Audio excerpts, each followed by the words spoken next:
Can you imagine a future where slavery doesn't exist?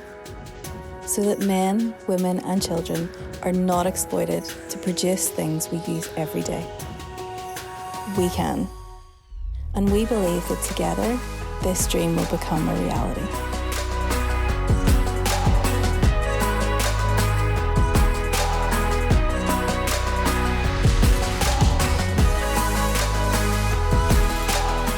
There are more people in slavery today than ever before. Many are making the products that we use every day. But it doesn't have to be this way. I am Dina. And I'm Joel. And we're your hosts for IJM's Make SlaveFree Normal series. Over the next 6 episodes, we'll be giving you practical tips and info to help you take a stand against slavery in supply chains. We hope that you will be inspired and equipped to take small steps to change the world.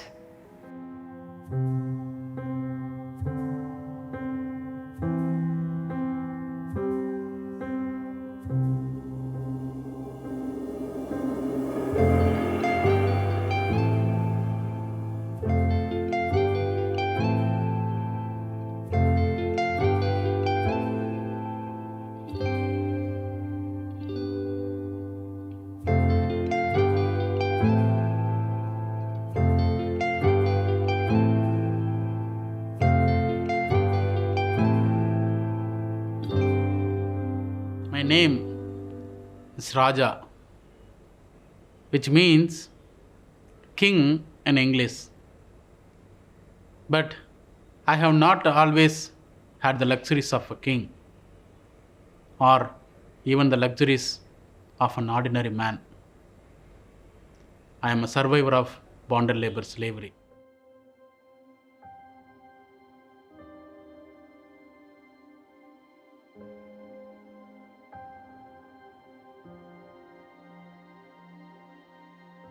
We had to begin our work 11 p.m. at night and only finished at 6 p.m.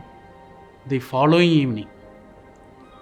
We didn't even have enough time to eat one proper meal. It was an endless cycle of 19 hours working continuous verbal abuse and humiliation. In 2004, IJM came into our brick factory along with government officials. They inquired about our situation and told us we were free to go.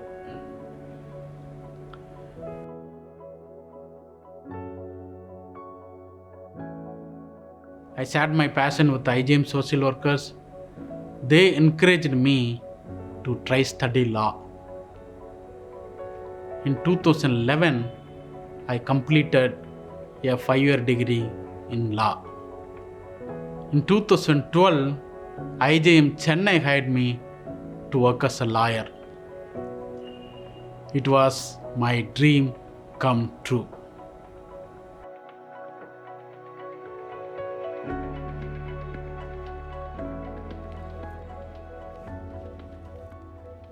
So, Dina, you've been working in IJM South Asia for the last 2 years. Can you tell us some of the things that you've seen?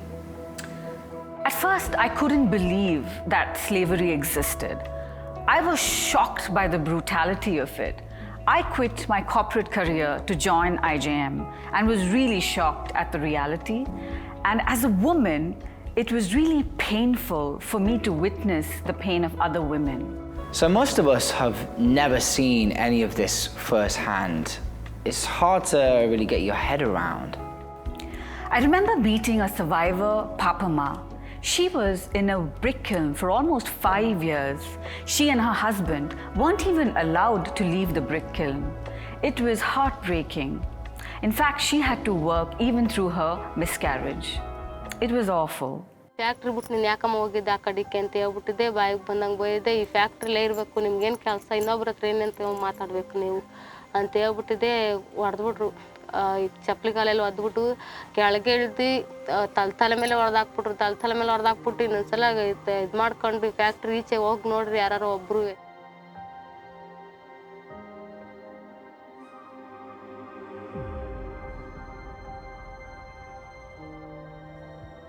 But there is hope.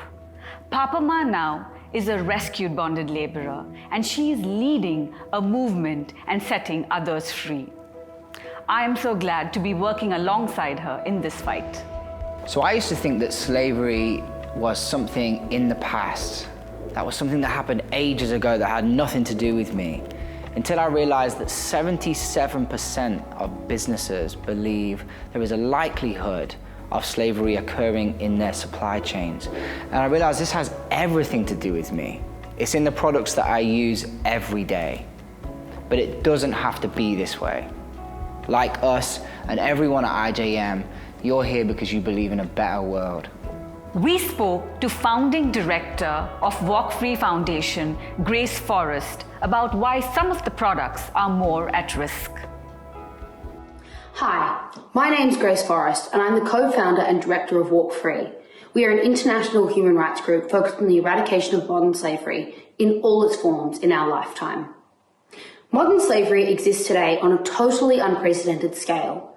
We know that it affects over 40 million people and that it is deeply embedded in our global economy. Slavery could be as close as the shirt on your back, the coffee you drank this morning, or the technology we speak on today. According to the 2018 Global Slavery Index, the world's leading data set on measuring and understanding modern slavery, we know that 5 of the most problematic products for modern slavery start with electronics, then garments, seafood, cocoa, and sugarcane. What all of these products have in common is that they are deeply transnational supply chains, and too often the corporations at the top do not take responsibility for people at every level of the supply chain. No longer can we see people at the front of the supply chains being exploited to the benefit of only the people at the top. And this comes to my next point of accountability and transparency. Without proper accountability and transparency of global supply chains, people will continue to be exploited, hidden in multinational supply chains. Crisis like COVID-19 has amplified vulnerability to modern slavery and has created further conditions of extremity for workers at the front of supply chains. It's time that businesses pay up and protect people at every level of their supply chain, ensuring a living wage and ensuring they can put food on their table for their families for their hard-earned work. I've heard so many people say over the last 12 months that our system is broken. But the truth is our system isn't broken. It was built this way. Our system has been built for convenience at the cost of almost anything else, our natural environment and certainly human rights. As we build back from this pandemic, it's time that we build in transparency. It's time that we build in structural fairness for people at the front of the supply chains. And it's time that in crisis, those at the top, protected by huge economic gain, take the hit, and not those at the front just struggling to feed their families. Inequality perpetuates inequality. It's time that we look at structural disadvantage as something that is man-made and something that can be levelled in our lifetime, but it won't be unless the current system that we live in is radically reimagined. Businesses and governments are responsible for stopping exploitation. Slavery is illegal everywhere, but those laws need to be enforced. People need to be protected from exploitation. Otherwise, traffickers will continue to exploit people. As consumers, we can be catalysts for change, making change happen faster. Consumer purchasing power is stronger than ever, and we can change the way businesses and governments operate. We know consumer pressure can lead to change. We have seen that happen before with the crackdown on plastic with reusable plastic bags and coffee cups. So, how do we make that change happen?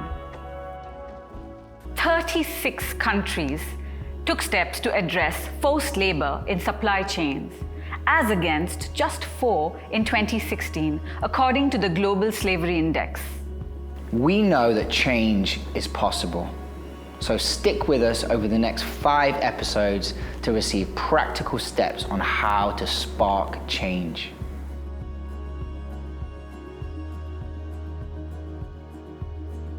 Chloe from IJM UK is going to talk us through this week's challenge. You've probably heard that slavery is hidden in supply chains, in items that we use every day without realising, things like in our phones and in the clothes that we wear. Each week we're going to set you a challenge, a little focus for the week ahead. This week we would love you to use your voice and your platform to highlight slavery and exploitation and how it affects all of us through the products that we buy. Awareness on its own doesn't do anything, but without awareness, nothing happens. We're inviting you to stand with us here at IJM UK to encourage greater collective action and fight for a world where all are free. We've created some social media posts for you to use and our unique Instagram filter. It should spark conversation with family and friends. Thank you so much for signing up to make Slave-Free Normal this year. We cannot wait to see what you guys do. Thank you so much for joining us. We are so pleased that you are on this journey with us to fight for a world where all are free. See you next time.